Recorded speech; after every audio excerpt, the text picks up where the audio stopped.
Oh, ladies and gentlemen, thank you all for coming out to the Brainpower Chronicles. Give yourselves a round of applause for coming out on this dark and stormy night.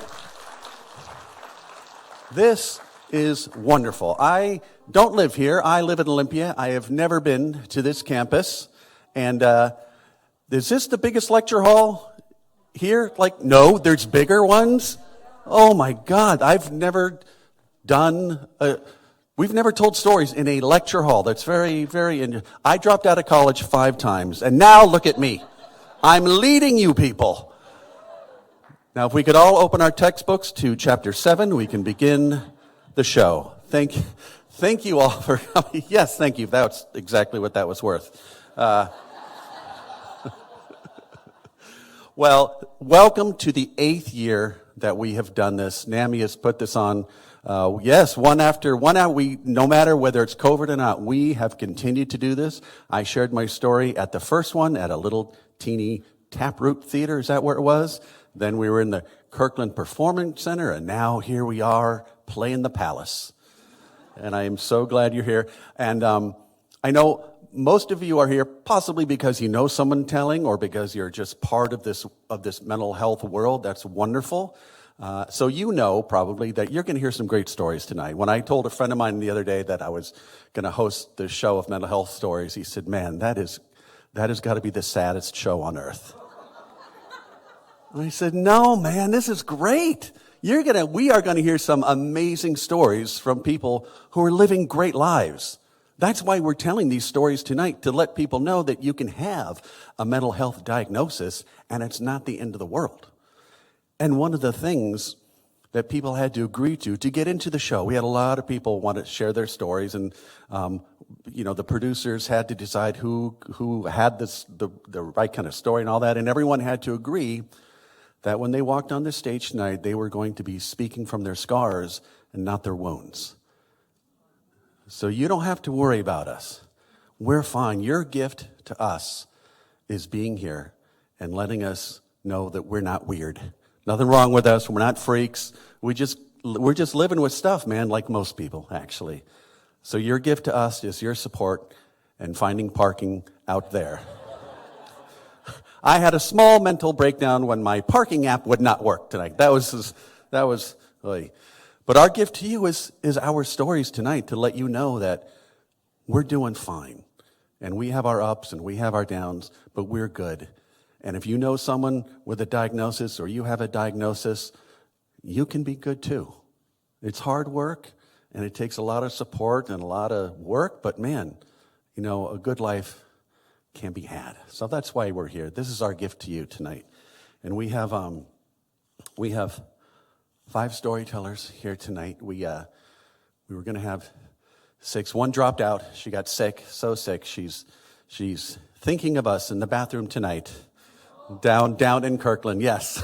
But she's with us in spirit.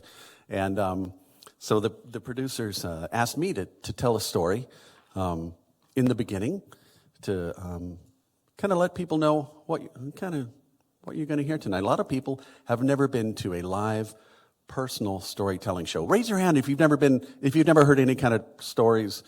Okay, a few. It's a weird thing.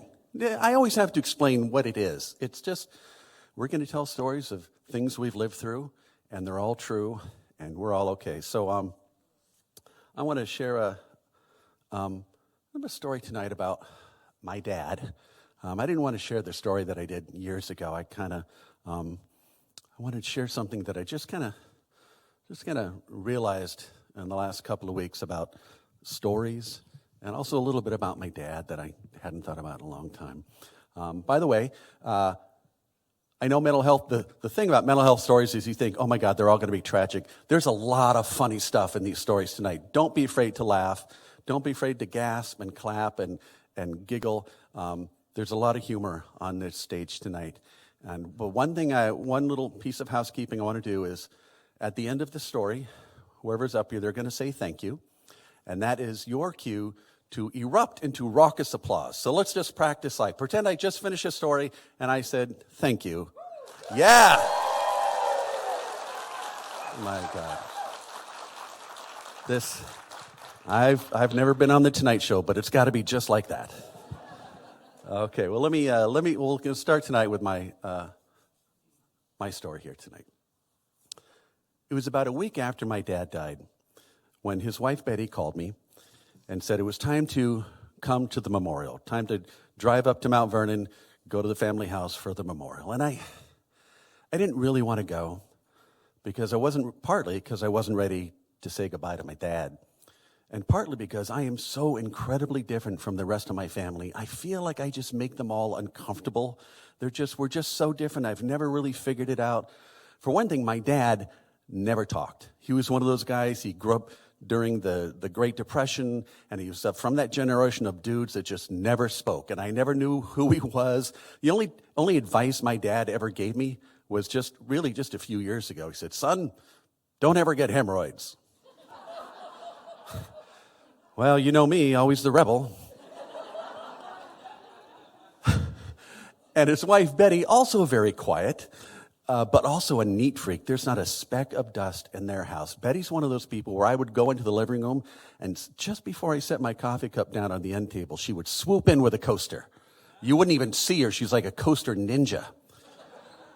Betty once made a bed while I was still in it, because nobody sleeps after 7 a.m. at Dad's house. But I knew I was going to go up because this is going to be my last chance to find out who my dad really was. See, my parents divorced early, and he left, and I just didn't see him very often for a long time. Like, I barely knew who this guy was until a few years ago when we finally kind of came back together, and we were just starting to get to know each other when he died. And I never got to ask him all the questions I wanted to ask him. So I knew I had to go up and meet his friends and find out who he really was. So I drove the 2 hours up to Mount Vernon, and I walk into the house, and there's 30 or 40 people in there. It's packed. They're all 70, 80, 90 years old, but it is deathly quiet. Nobody is talking. Nobody's laughing. Nobody's joking. Nothing. It's so quiet, you can hear Mr. Coffee gurgling in the kitchen. I felt like I had just walked into one of those paintings, like one of those pictures from the 1860s where nobody's smiling. It was bizarre. I've never been to a celebration of life where everyone was dead. I'm like, what is going on here? So I start kind of working the room. I'm walking around. Hey, what's your name? Where are you from? How do you know my dad? Blah, blah, blah. Nothing. They just sat there with their teacups. They had one-word answers. Nobody was saying a word. And they were just too polite. They were just all of that generation. Nobody says anything. So finally I sat down next to Betty, and I go, "Betty, do you know any stories about Dad that I don't know?" And she said, "Well, did he ever tell you about the time a moose chased him up a tree?" I said, "No, I never heard that story. What was Dad doing to the moose that it chased him up a tree?" She said, "Oh, I don't know. I never thought to ask." What are you talking? I'm losing my mind. So I go down the hall to my dad's favorite room, which was the den. This is the room where he paid the bills. And he loved to pay bills because he grew up in the Depression. His family had no money. He didn't have any money till middle-aged. And once he finally had a good job, he loved to pay the bills. It was his favorite thing to do, to pay all the bills every month. I should have sent him bills instead of letters. He probably would have written me back. So I go into this room, and I just want to feel him. You know, I'm wearing one of his old undershirts under my T-shirt, and I just kind of want to get a sense of him, you know. So I sit down at his desk, and I just start touching things that maybe he would have touched. And I opened up this bottom drawer, and I see all these papers in there lined up, and I look, and I see that there's these financial newsletters that he used to get all his life. He got these newsletters from like Lehman Brothers and Goldman Sachs because he never wanted to be poor again. But when I was a little kid, Dad had no idea how to talk to a kid. He just wasn't comfortable around children. He didn't know what to do. So he would sit me on his lap and read these letters to me out loud. and I'm looking at these. I'm getting choked up because these are my bedtime stories. I'm like, oh, I got to take some home. And then I open the middle drawer, and it's full of gadgets. That's the one thing we had in common. We love gadgets. And I find this one gadget. It's one of those cigarette lighters that's in the shape of something else. And I'm looking at it. I'm trying to figure out how to activate it. And suddenly it explodes, like in my face, just kablooey. And it took me about 2 seconds to realize this is not a lighter. This is mace. Yes, I have maced myself. And man, does that stuff work. Holy cow, that works really, really well. And I don't know what to do. I'm in this tiny room with mace-filled air. I can't breathe. I'm like, ah! And so I run back down the hall into the living room, and I run into a corner.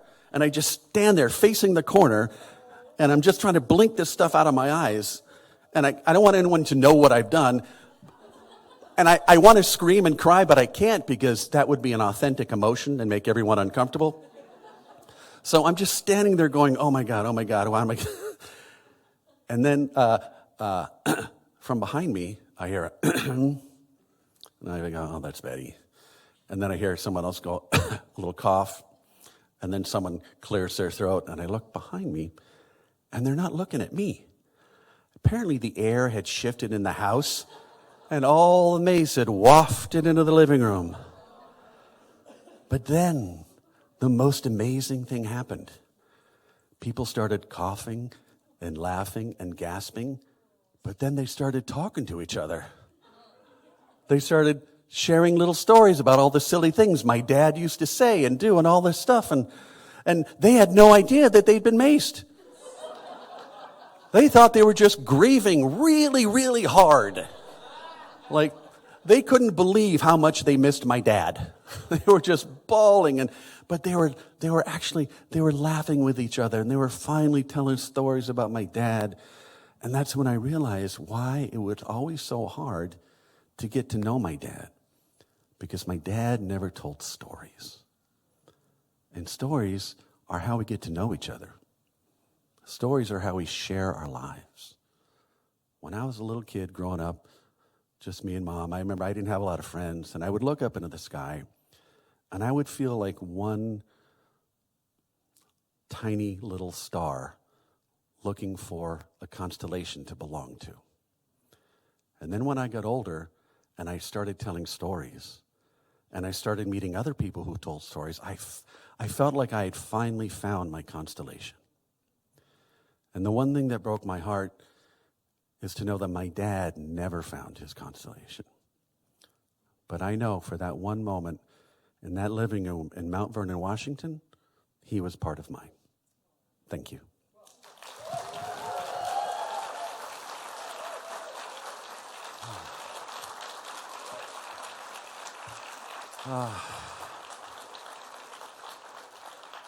Well, thank you so much for allowing me to share that story.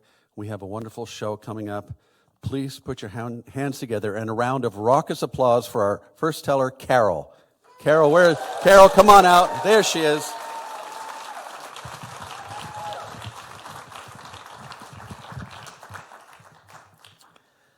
It's Halloween Eve, 2011. I'm led into a room I recognize. The short carpet, the plain furniture, not much else, and then everything goes black. Feeling heavily drugged, I find myself at a table. A nurse is talking to me, and my sister, who I haven't seen in a few years. It's November 10th, and I have no memory of the last 10 days. My break from reality is utterly inconceivable to me on so many levels. I'm a project director, building billion-dollar projects and raising my son and daughter. Yes, there's politics at work and major stressors at home. Still, I'm taking care of myself, taking a mood stabilizer, swimming several days a week, no substance use. I remember Halloween Eve, slowly losing touch with reality. But I'm not manic. I'm zen, seeing beauty and miracles unfold, linked to little bits of reality. With time, little details about the hospital come out. But with each, I remember a vivid delusion instead. My sister tells me, Mother called, but the nurse said you wouldn't come to the phone because you were So busy dancing at that moment, I'm Sambo in a circle of tigers. It's the delusion I associate with work. When I was a little girl, I faintly recall coloring the story of little Sambo once. For years, I wondered why that image came out in the hospital. I do remember the hospital, though. Just 9 months ago, I'd taken a medication to help me quit smoking, but it made me feel like Wile E. Coyote in a violent cartoon. My emotions boomeranging, so I went to the hospital. I wonder if that drug had anything to do with my break. It was my only clue.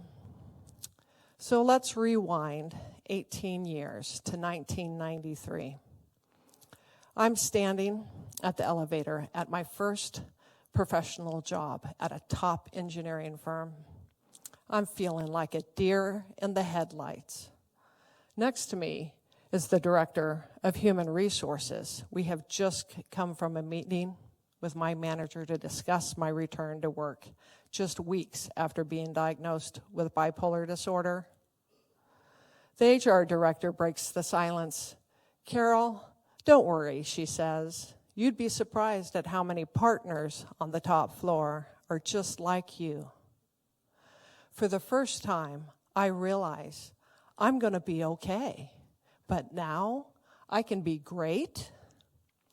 So I keep my head down and eventually realize they won't assign me engineering work I did before my leave. I am livid. With some coaching, I tell the division manager I don't understand why. It's fixed the next week. I'm given my long overdue field assignment and then promoted to a position in a different division. My history with mental illness is obscured. So for the next 18 years, I'm healthy, navigating all kinds of life challenges without a single mental health hiccup. But after the hospital in 2011, I'm sideswiped by a half a dozen manic episodes. I'm an engineer, so I problem solve, searching for clues in the data for triggers to prevent future episodes. There's toxic work environments, romantic slides, speaking up, and unsafe situations. Christmas?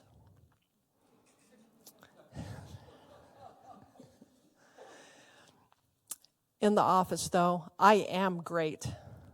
My eye laser focused on the objectives. I am wired to succeed.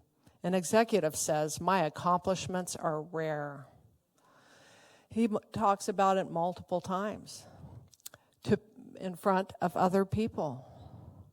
But the catch-22 of mania turns my glasses rose-colored, hiding all the red flags and seeing only visions of possibilities in impossible situations, even though I'm well-liked by my colleagues at work.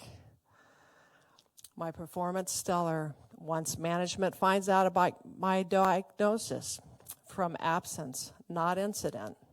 I'm eventually bullied or coldly forced out of my job. Stressors pile up on me in 2020, and I become delusional again. With no beds in the only 2 public hospitals in the Seattle area, I'm restrained against my will and taken somewhere else where no one can visit. I'm cornered, tackled, and force medicated, and I don't come up for a week. There's little to do but pace the halls. The sleeping pills are locked in a box controlled by a computer. There's no contact with my doctor, and they won't listen to me either. I eventually get out of the hospital. Feeling defeated, I quit therapy and join a NAMI support group. Just when I feel that life is getting good again, I'm out in the park one spring morning, walking the dog as usual. Without warning, I black out. My beagle wakes me, licking my face. I'm curled on the ground, bawling uncontrollably. I sleep for a few days, but when I return to work, I find everything has changed again for me. This time, I'm surprised an advocate calls, the EEO. Shortly after my collapse, a friend sends me a video called The Importance of a Breakdown. It asserts that my unconscious mind, by playing all sorts of havoc in my daily life, is trying to tell me to pay attention to an unmet need. I believe this, but still it's a puzzle. So I end up changing jobs, but quickly find myself in a situation where past inequities resurface, such that it's impossible for me to succeed. I feel invisible. For the first time, I can't keep it together at work. I'm constantly second-guessing myself. Are they trying to force me out? I'm too afraid to speak up. People that could help me instead say, well, maybe all you need is a medication adjustment. There's no magic pill. I wish I had a magic pill for others sometime. No matter how hard I try, I cannot be content in my life. I feel trapped, so I volunteer for NAMI to give my life some purpose. My doctor sees that I'm suffering from post-traumatic stress at work, and he recommends EMDR, eye movement desensitization, and reprocessing therapy. In my EMDR sessions, we focus on a family fight on Christmas when my brother took me to a diner to color the story of little Sambo on a placemat. From this memory, I free associate to similar memories where I feel like I don't matter and my voice is not heard. I was a shy girl, a late talker, often treated like I was stupid. So my modus operandi became proving myself. Implicit bias, discrimination, and traumatic hospitalizations only compound these triggers.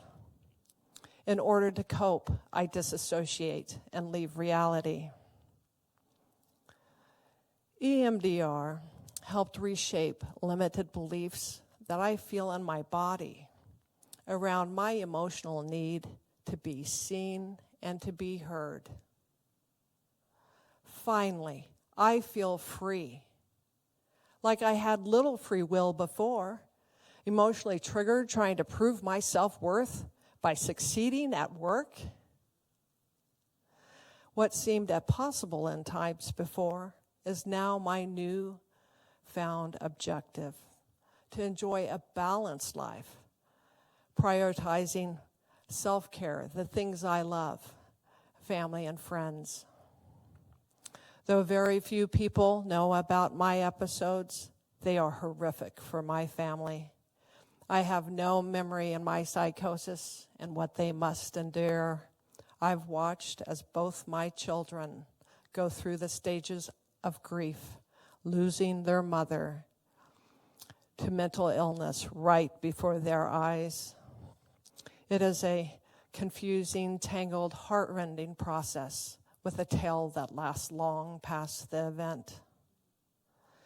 Being labeled with a mental illness, I feel I've been treated unfair. Stigma has robbed me of too many hard-won career opportunities, and is isolation the leading cause of my psychosis. Most of my life, I have capitalized on the gifts also associated with people with bipolar. The gift of confidence to a shy girl that can never be erased. In my life, I have only heard terrible stories, mostly terrible stories about bipolar people with bipolar. I've never knowingly met any of the executives that I've heard are just like me. I realize in my silence, stigma flourishes. In order for us to be truly free, we must come out and bravely share our struggles so that others might know us and we don't have to be so alone. I do unfortunately know too many young adults who have died by suicide. That is why I present for NAMI Ending the Silence program, as I know firsthand the frighteningly painful trickery mental health plays on your minds and bodies. And I want them to know the hope and inspiration my first job gave to me, the belief that we can be great. Thank you.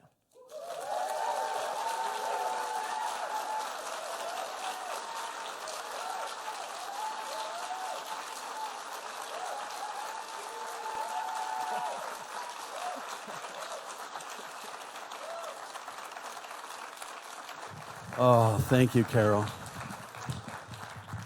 Now, you guys don't know this, but I just found this out. That was the very first time Carol has ever shared that story. Is that? Yeah. That was amazing. And it's places like NAMI. Sometimes NAMI is the only place, like NAMI support groups or Ending the Silence, that's the only place we can feel like normal, you know? And I remember I was at a NAMI conference pre-COVID, and we all sat down to lunch in this cafeteria, and before we ate, every single person around the table, we all took out our pills. And we were like, oh, you got to take yours with food too? That's nice. That's nowhere else. Like, I wouldn't have told it. I would have been like, I got to the bathroom, take my pill. Oh, man. Nothing like taking a pill with a bunch of other people who got to take a pill. Make me feel good. All right. All right, ladies and gentlemen, please welcome to the stage our next teller, Todd. Todd, my friend. Where are you, brother? There he is.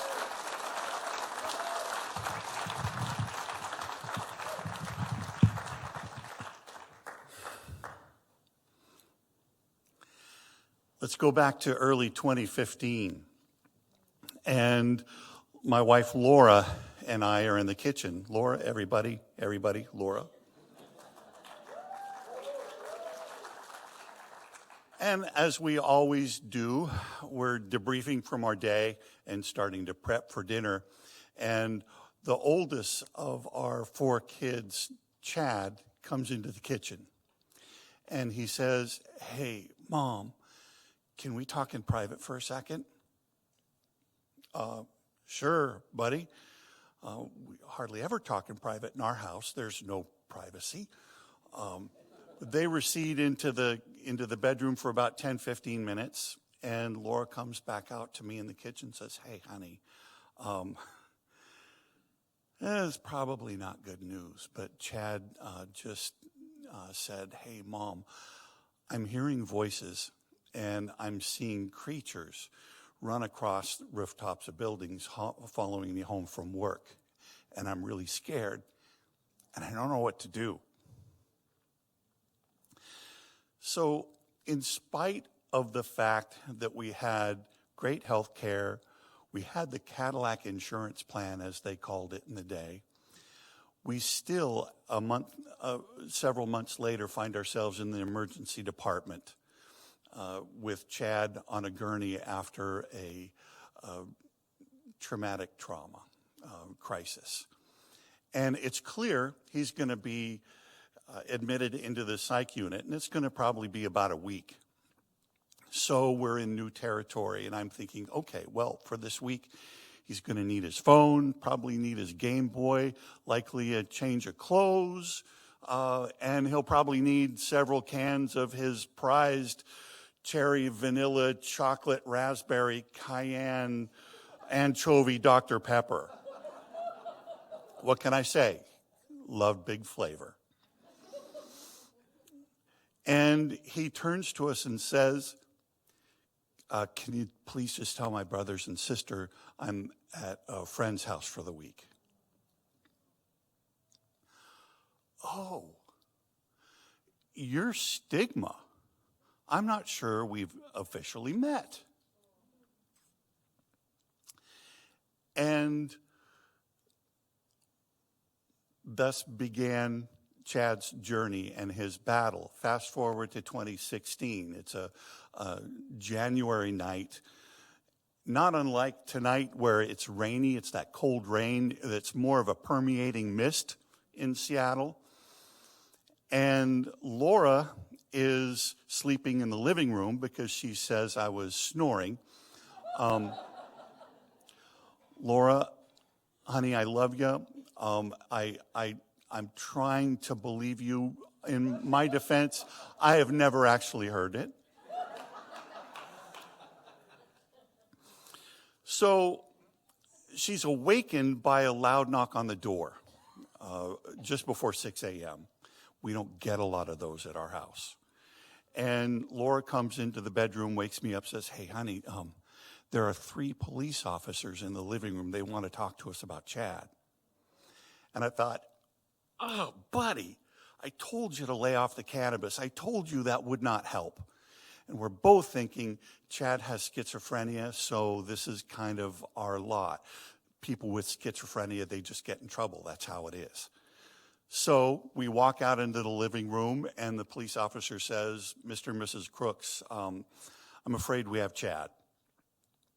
And in our most parental, responsible voice, we said, okay, we'll do whatever we need to do. We can work through this with Chad. I don't know what he's done, but we're here to support him in whatever we need. Is he in your patrol car, or is he actually booked somewhere? Oh, I'm so sorry. We have Chad's body. And in that moment, I think, no, buddy, you actually did it.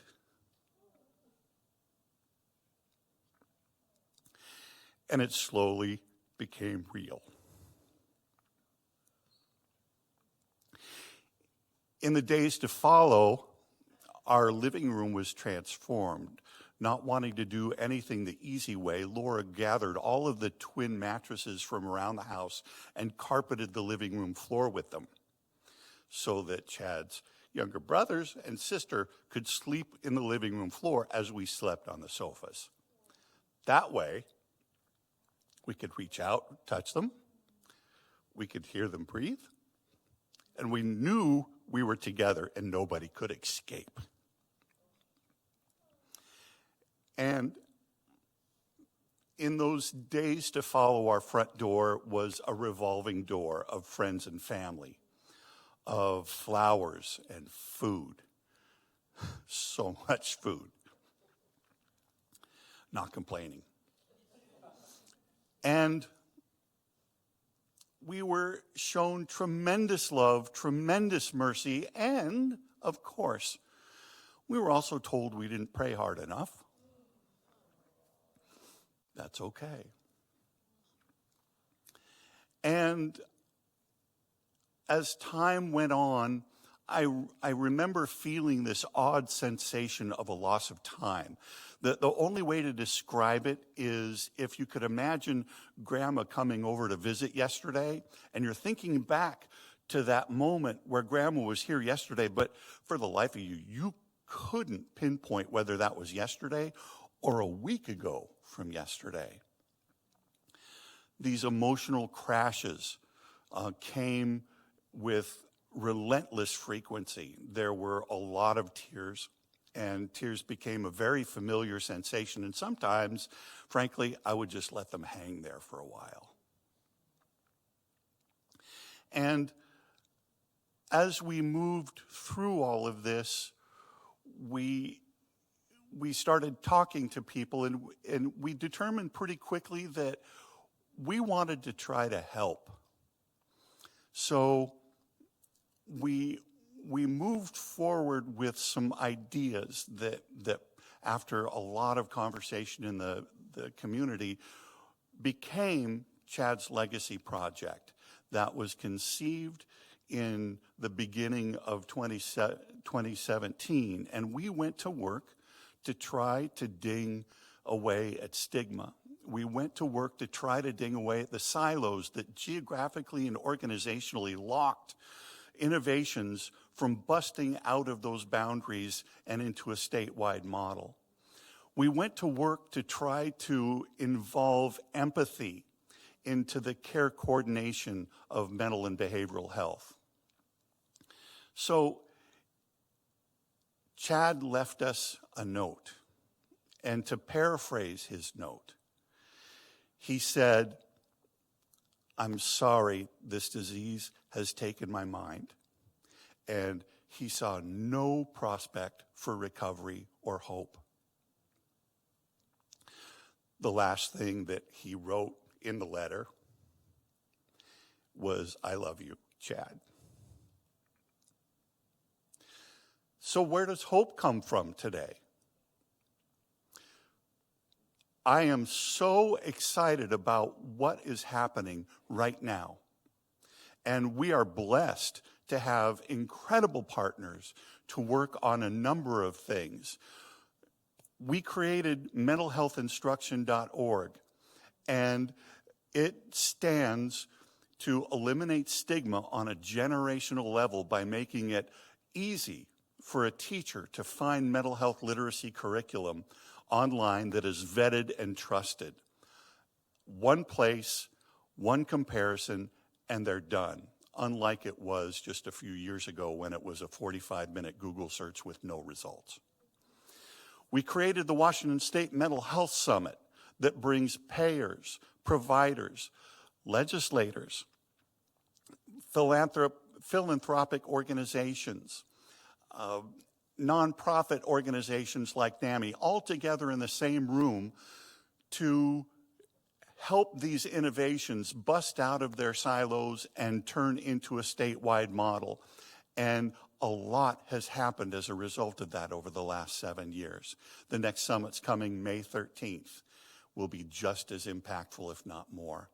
And NAMI is an important partner in work that's coming in January to build the systems within an implementation work group through the Healthcare Authority and Chad's Legacy Project to create a repository, training toolkits, best practices to finally make the Mental Health Advanced Directive the well-utilized tool it was intended to be 20 years ago, bringing self-determination of care to the front unlike we've ever had before.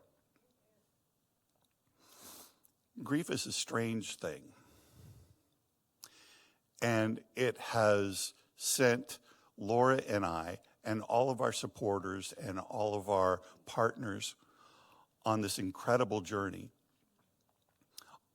But that's just it. It's our journey. Everyone reacts to this grief in different ways, and it takes all these different ways to be a complete society. But I think when I think about what has happened with Laura and my journey, I think back to a conversation I had with Chad when he was at his first and only year at Montana State University. His dream job was to be a mechanical engineer at NASA, developing next-gen space flight and figuring out the mechanics of the universe. And I'm in a pub with Chad, and he's telling me all these theories that this true freshman has about how Einstein was wrong and all of this other stuff. And he's telling me about one particular theory that comes to mind. He says, "So Dad, I'm thinking about energy and how we understand it now as energy being consumed. What I'm looking at, I think really what we need to be considering is that energy is being converted, because energy might be converted into different types of energy when it goes through the output. But the sum total of all those different energy conversions equals the total of the original energy. And if we can harness that and recycle it, it can transform how we think about energy and how we use energy." Okay, buddy. I didn't quite get it then, but I understand it now. This dark, heavy grief, this weight this seemingly unbeatable energy being transformed into this blinding light of hope. This grief becomes less raw over time. I will attest to that. But the grief will always be there. And we can't change that. But according to Chad, we can totally use that. Did I get that just about right, buddy? Close enough. Cool. I was going to stop there, and right now Abby's going, wait, what? Todd? I have one final thought that has occurred to me, and it's important. It's about journeys, and it is simple percentage math. Someone here and or someone who will view this later has been or is considering ideas of suicide.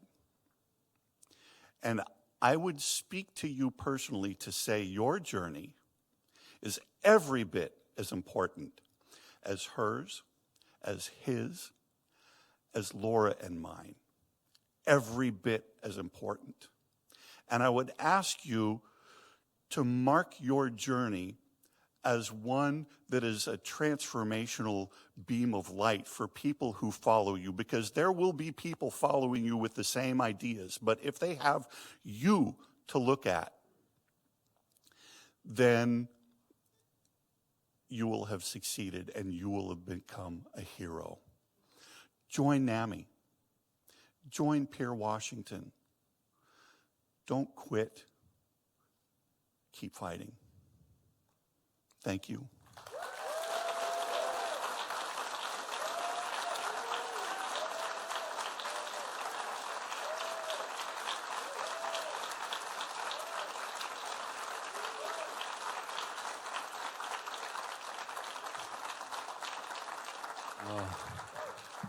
Thank you so much, Todd. I'm so glad that you found a way to turn your grief into something powerful and something positive. Sometimes that's the only thing that gets us through our grief is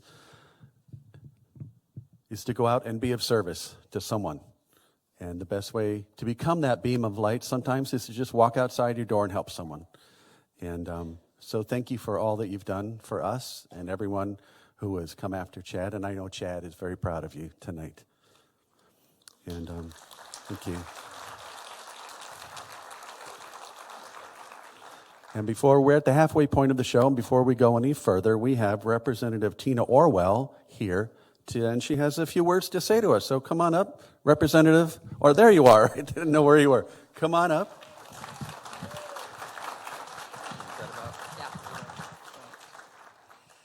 Wow. It's such an honor to be here tonight.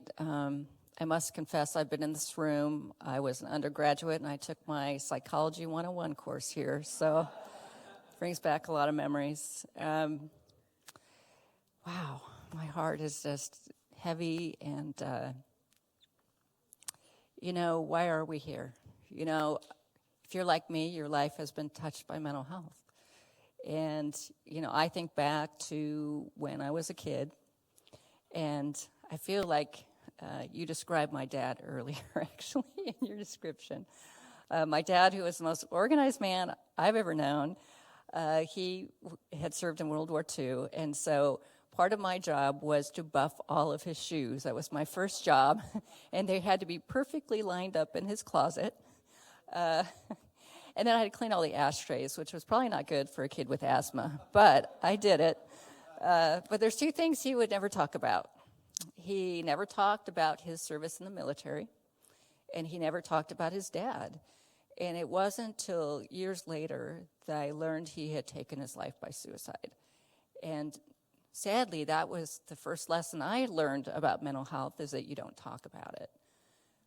So for me, fast forward years later as a mom with two teenagers, realizing there's something wasn't right in the house. And one day I was heading out for a meeting, and I sat in my car, and I said, there's just something really wrong. We need to talk about it. And I went back in my house and talked to one of my teenagers, who turned out was suicidal and had a plan and had the means. And thank God that, I had that calling back to the house and was able to talk to my teenager and get the help that was needed. So I just, there's not a day that I don't appreciate that. I'm here, though, because NAMI gives me so much hope. I would say as a legislator, I talk to a lot of families. A lot of moms call me whose kids are struggling, and they often feel so alone. And NAMI and all the wonderful advocates here remind you you're not alone. And I cannot tell you how many people have reached out to NAMI and have come back to me and said, that's what I needed. I needed to talk. I needed a safe place to be. The other thing about NAMI that gives me hope, and this is really important as a legislator, I can introduce the most perfect bill in the world. But that's not what moves legislations. It's stories. It's stories like Todd. It's the stories that remind us we're all connected, that remind us that we need to support each other. One of the things I had the honor to work on in our state was 988. And NAMI advocated at the national level to make 988 happen, but they also advocated at the state level. We were one of the first states to pass comprehensive 988.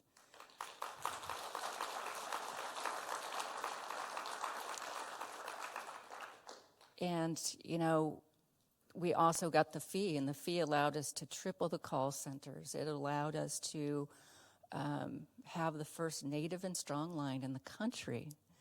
We're so proud of that. It allowed us to start these rapid response teams.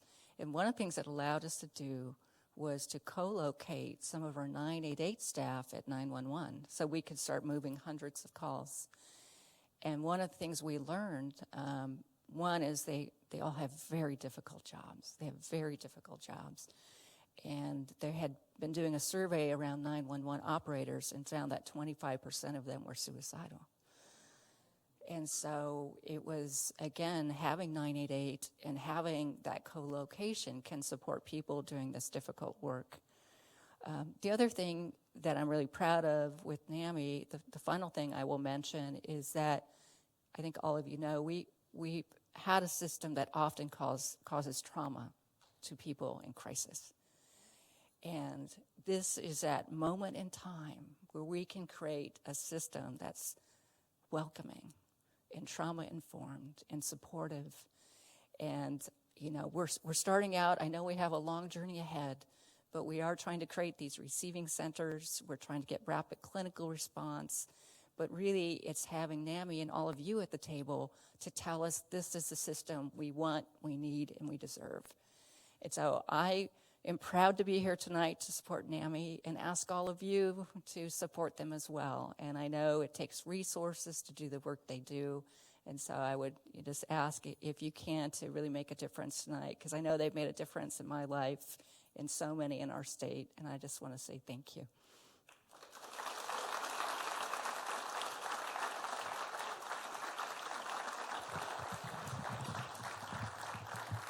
Oh, thank you so much, Representative Orwell. And thank you for all the work you're doing up on the Hill. That means a lot. We have had people who have shared stories here and at my show and other shows who have gone up to the Hill and testified in front of our legislature. And the one thing I've noticed is that we all have beliefs, we all have opinions, but people can argue with your beliefs and they can argue with your opinions, but they can't argue with your story. And that's what gets in right here. Even people that don't want to help you, when you share your story, it gets in. Somehow the walls come down. So hopefully nights like this will encourage other people to share stories and take care of each other a little bit. All right, our next stellar coming to the stage is a good friend of mine. I'm so glad she's in the show this year. Please put your hands together for Gretchen. Gretchen, where are you? Well, I saw her. Was that her sneezing? Gretchen, we so want to hear your story. We don't have a green room. We have what's called a hallway between bathrooms. And sometimes people can't hear us. Are we knocking on doors? There she is. Is it Gretchen? Hey, it's Gretchen. There she is. A little confusion. Yeah, that looks good. Thank you, Paul.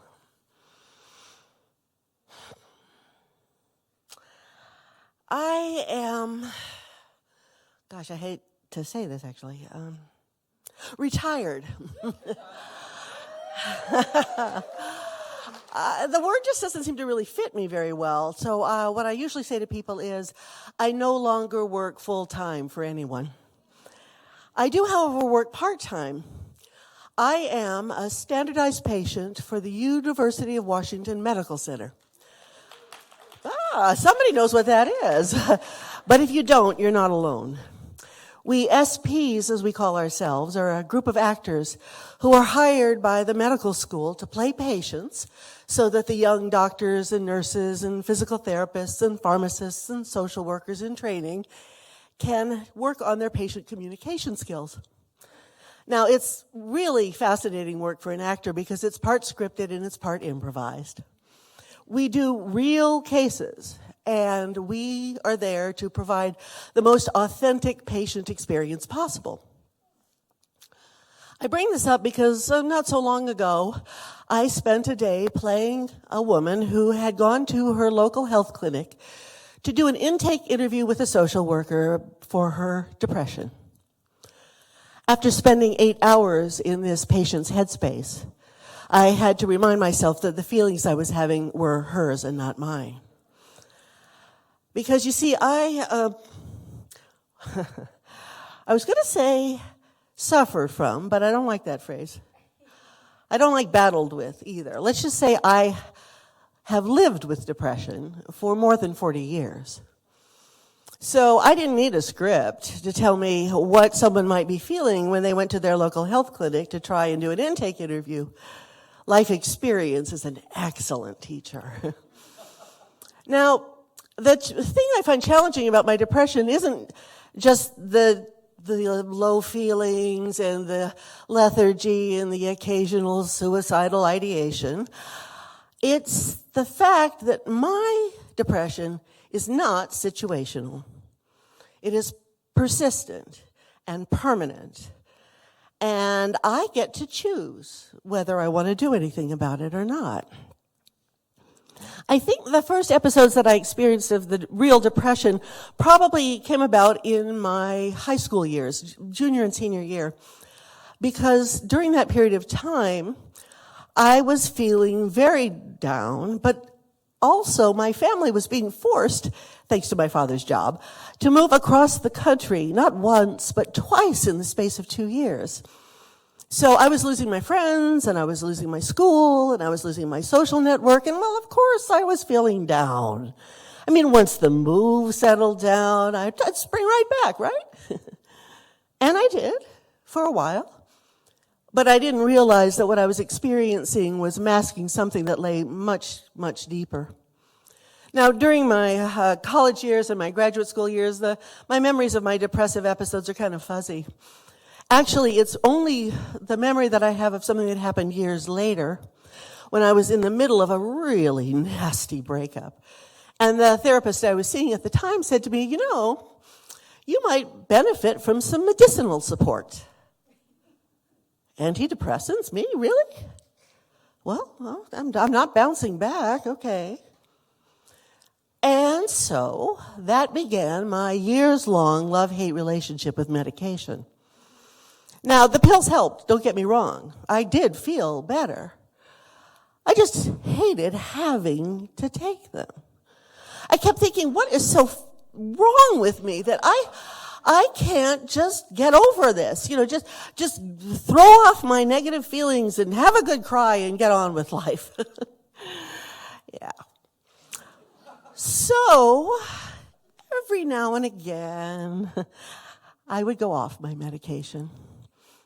Just to see if I could handle it, And pretty soon after going off medication, I would start to feel the irritation and the anxiety, and I'd go right back on the pills for a while. And then I went to see my therapist about it. We talked a bit. I didn't get any real answers except just keep doing what you're doing. And I was fine for a while longer, and then my insurance company betrayed me. I changed jobs, and I changed medical insurance coverage, and the new insurance would not cover the name brand antidepressant I was on, but instead insisted that I switch to a generic variety, which actually happened to be a slightly different formulation. And so I started to feel not the horrible lows, but just a kind of a downshift in gear. I felt slow and kind of lethargic, and not awful, but I wasn't getting the lift I used to get either. And so I thought, well, what am I going to do about this? You know, about the same time, there was a conversation in neuroscience about the possibility that there was brain chemistry involved in depression, and that fascinated me, because if there was something wrong with my brain, then maybe the stigma I was feeling about being depressed wasn't really quite so bad. Maybe it wasn't me. I took some hope in this. At the same time, the medication that the insurance company was forcing me to stay on wasn't working. And so, once again, I decided to go off my medication because, gee whiz, you know, if this is the best this mediocre medication can do for me, why am I doing this? I'm going to see what I can do for myself. Well, I didn't feel the crash coming. It was subtle until one Sunday morning when I called my friend Rebecca. And I said, Rebecca, can you meet me for some coffee? And 15 minutes later, we're in a Starbucks, and I am weeping into my vanilla latte. And I'm saying, Rebecca, I don't know what's wrong with me. I didn't want to get out of bed this morning. In fact, I didn't even want to wake up this morning, and I just can't seem, I don't know what, and I can't really, and I can't stop crying. And when Rebecca found out that I'd gone off my medication, she was sympathetic, but firm. You will go and see your doctor on Monday. You will tell him what is going on. You will get him to write you a prescription for the medication you know works. And you will go see your therapist ASAP. My therapist and I did hash out the whole situation, and I said to her, why didn't I see this crash coming? And she gave me an image to consider. She said, imagine you are in a rowboat, and you're heading north. But you only have one oar. And while you're paddling, the water around you is gently, consistently, constantly pushing you in another direction. And one day you wake up and you are heading west. Now, you didn't feel it coming on, but it's been going on all the time. You got to think about your medication as that second oar, the thing that actually helps you stay on course. And then she put it even more bluntly. She said, Gretchen, you suffer from depression. It's probably some of your brain chemistry. You know what works. So why do you keep not doing the thing that works? Well, that put me face to face with myself. I didn't have an answer for her that day. But I got another piece of the puzzle a few months later when my sister Reba came to visit my wife and I for Christmas. Now that was unusual in and of itself because my sister and I don't really get along that well. It's always been kind of an up and down relationship. But this particular night, we're sitting in the dining room at the table and we're having cups of tea and drinking tea and eating a lot of Milano cookies. And I decided to tell her that I'm in therapy and I suffer from depression. First time I've ever told anyone in my family that. And she counters by telling me that our mother discouraged her from going into therapy years ago when she was in high school going through a crisis. That's news to me. And then she tells me that she too is in therapy now, and she's just received the diagnosis of bipolar 2. I don't remember exactly what I said, something sympathetic, I hope. But when she left, I plunged into research. And the more I read about bipolar 2, the more the memories just kept flooding my brain. And it wasn't just my sister, it was my mother. Intensely, insanely creative one minute and nearly catatonic the next. She was an artist and she made intricate stained glass windows and beautiful wood carvings. And then she would drop everything and spend days in her room smoking cigarettes, watching soap operas and playing solitaire, and refusing to speak to anyone. And I thought about my sister, and I wondered, for how many years did she ache for help and not feel safe to reach out and get it? And I thought about my therapist, and I thought about that last conversation, and I finally had another piece of the puzzle that helped lift that stigma and let me just look at myself. And I realized I'm not a failure. My depression isn't a weakness. I have a brain chemistry problem. And it's probably a genetic component as well. And my doing something about it is my strength. And these days, I'm in that rowboat, and I have 2 oars, and I am rowing, steadily heading north. Thank you.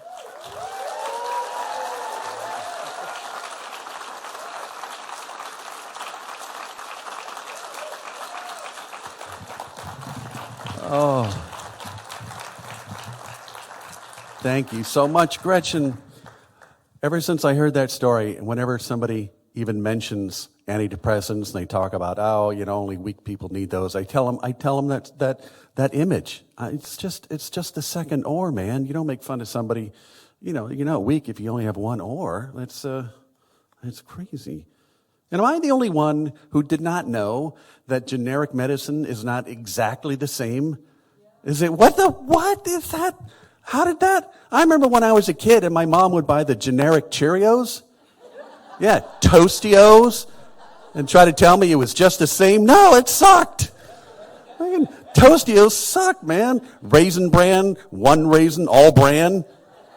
Like, that's nasty. And now, how do they do that with our medicine? What is that? Oh, right.